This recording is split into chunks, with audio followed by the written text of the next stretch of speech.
The Connecticut Business and Industry Association has created a wish list of sorts that they'd like to see prioritized in the upcoming session. Their 2012 Government Affairs program is up online. You can see what their agenda is, representing business owners and leaders across the state.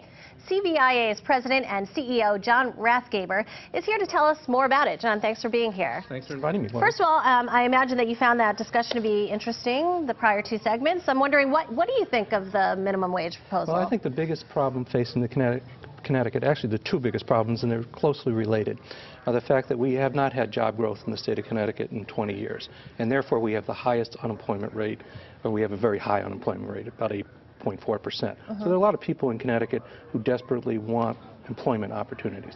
What we should be focusing on is building on the special session last year for trying to create job growth in Connecticut and looking at where we can agree. How we can encourage companies to make investments in this state, how we can give workers or potential workers the skills they need to be competitive, not just for minimum wage jobs. I mean, we want people to be eligible for good paying jobs. So, you know, the whole discussion about minimum wage, I think, is poorly timed. We did a lot last year to help poor working families through an earned income tax credit. We've done other things to try and strengthen that safety net. Let's go forward with some things that are not discouraging job growth, but are actually encouraging job growth. But couldn't you also say that that by increasing the minimum wage, you're creating a tone? Because, I mean, to be a good business, a good state for business, you should be a good state for workers, right? We're the highest wage state in the country. And we're very proud of that. We have the highest benefit levels, the highest wages, but there are some people in the state who don't have the skills to compete for those kinds of jobs. So what we would rather do is focus on that. Give people the skills they need so that they can go into advanced manufacturing.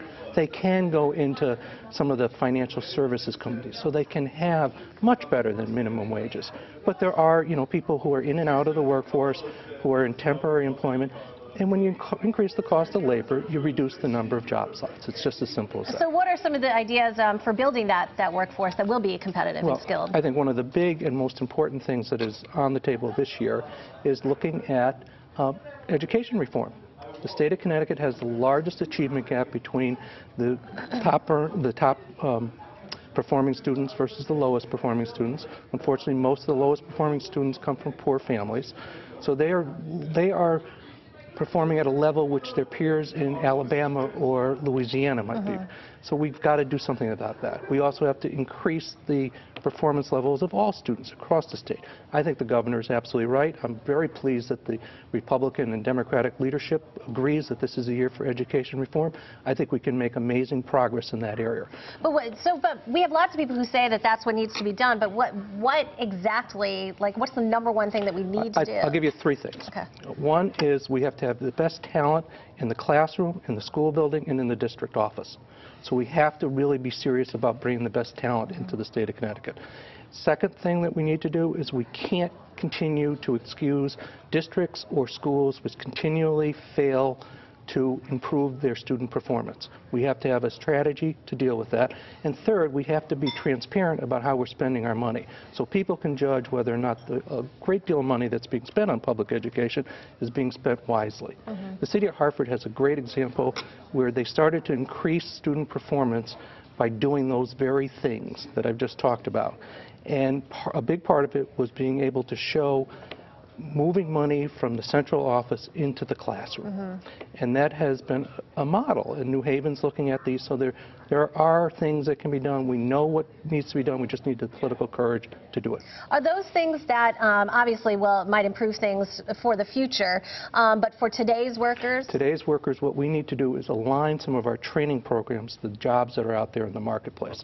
There are 1,000 advanced manufacturing jobs. These are good paying jobs with full benefits, the types of things that people can be middle class and aspire to sending their kids to college. Those kinds of jobs are available in Connecticut, but people don't have the skill sets to take them on, and we don't have the alignment between our higher ed and our training programs to make sure that they have them. Tell me, what else is part of your government affairs program? Well, another big part is just the fiscal condition of the state of Connecticut. You know, one of the big overhangs in convincing businesses that this is the right place to invest and grow is that, you know, we've had such a tumultuous period as far as budgets are concerned, and we have large unfunded liabilities for pension and health care benefits for state employees.